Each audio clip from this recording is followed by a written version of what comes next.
ሰላም ሰላም ውዶቼ እንዴት ናችሁ? ደህና ናችሁ ወይ? እግዚአብሔር ይመስገን እኔ በጣም ደህና ነኝ። እንግዲህ ዛሬ ዓመታዊ የቅዱስ ሚካኤል ዓመታዊ በዓል ነው። ለእኔ ደግሞ ሚካኤል ይለይብኛል ሚካኤል ይለይብኛል የሚለው መዝሙር እኔን እጅግ በጣም ይገልጸኛል እና እንኳን አደረሳችሁ፣ እንኳን ለዚህ ቀን አበቃችሁ። እኔ ደግሞ ልጄን እንግዲህ ለዛሬ ቀን አበቃልኝ። እንግዲህ በሚካኤል ነው ልጄንም የሰጠኝ። እንግዲህ የሚካኤል ቤት እያሞቀች ልጄ ዛሬ እዚህ ውላለች።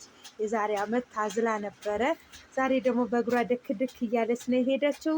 እጅግ በጣም ደስ ይላል። ለኩ ሚካኤል ነው ያከበርነው። አጠገቤ ነው ለኩ ሚካኤል እና እዛ ነው ያከበርነው። እንግዲህ ከአገር ውጪ ደግሞ ያላችሁ እግዚአብሔር አምላክ ለሀገራችሁ ያብቃችሁ፣ ለሀገራችሁ ያብቃችሁና የምትወዱትን የምታከብሩትን ክብረ በዓል እንድታከብሩ ባገበራችሁ ሆናችሁ ምኞቴ ነው። ሰላማችሁ ይብዛልኝ። ተከታተሉልኝ። እንግዲህ ለእናንተ ናፍቆታችሁ እንዲወጣላችሁ እንድታከብሩ እያያችሁ በስልካችሁ መስኮት ይሄንን የመሰለ ፕሮግራም በትንሹም ቢሆን ቀርጬ ወደ እናንተ አቅርቤያለሁ። ሰላማችሁ ይብዛልኝ። እወዳችኋለሁ። ሰብስክራይብ እና ላይክ በማድረግ ተባበሩኝ። እግዚአብሔር ከእናንተ ይሁን። ቅዱስ ሚካኤል ባላችሁበት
እየዘመርን እየተማማርን የእናንተን ድንቅ ስራ እየተናገርን እንደዚሁ እንቆያለን።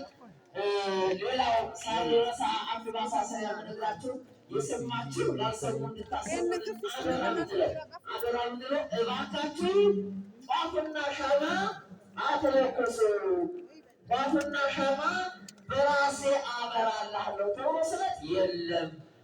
እንደዛ አትሳሉ፣ አይደረግም፣ ነውር ነው። ቀኖና ቤተክርስቲያን ይከለክላል። እግዚአብሔርን የምናመልክ ከሆነ ቀኖና ቤተክርስቲያን ጠብቀን ነው ማምለክ ያለብን። ጧፉ ሻማው በጊዜ መስዋዕት አብሮ ለመስዋዕት የሚቀርብ ነው። ስለዚህ ወደ እግዚአብሔር የሚያርግ በካህናቱ እጅ እንጂ